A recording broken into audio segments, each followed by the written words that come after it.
We've talked about the history of athletics at the Summit, but today we're in Flannery Gym, which opened in fall of 1984, to talk about the real state success of the teams.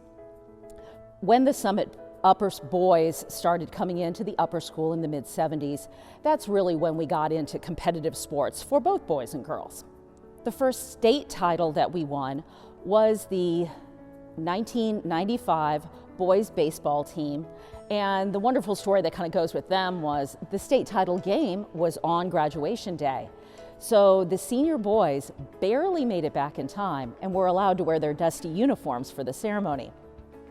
The next state title was the boys lacrosse team. And for graduation, because it had just happened the day before, the boys were allowed to walk down the chapel aisle carrying their lacrosse sticks.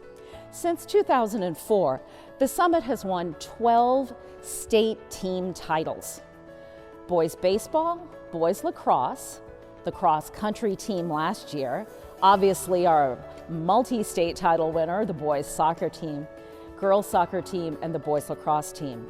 We've also had several state individual titles in cross country, in track, in girls tennis, and in diving. But what I really want to talk to you about today is the 1980 state runner-up boys basketball team, because this is what really started all of this. They've often been called the super team. Remember, boys hadn't been here that long. Most of the graduating classes had less than 15 boys in them, and the classes were smaller, maybe about 40, 50 students total.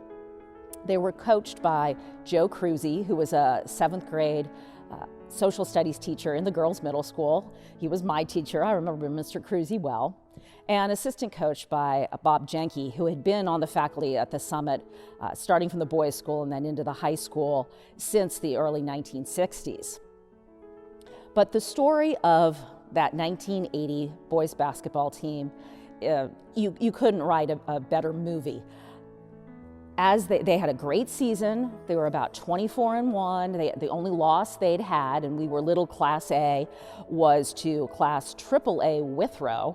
We had beat Hughes and Woodward, and we scrimmaged St. X pretty successfully.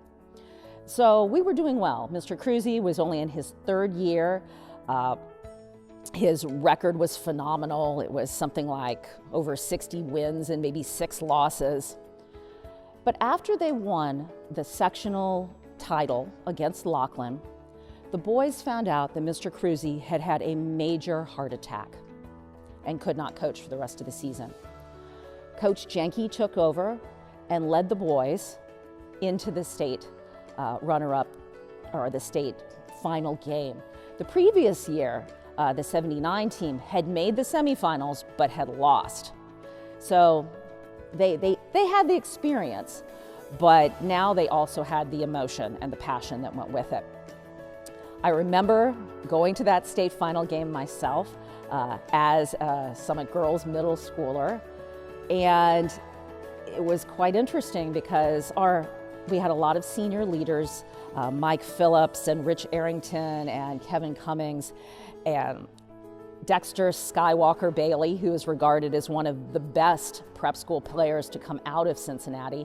He actually ended up being drafted by the Denver Nuggets. He played very successfully at Xavier and is in Xavier Musketeers Hall of Fame. He also played professionally in Chile and Argentina and Mexico. And then as a junior, there was Dan Fleming, who is the father of our current boys basketball coach, Mr. Ryan Fleming. And Dan ended up going to NKU and then had a super successful coaching career of his own, bringing home 2 state titles. But anyway, so the game goes to overtime. And in overtime, there is still what is regarded as a very controversial foul called, and Dexter fouled out with a matter of minutes left, and we lost the game.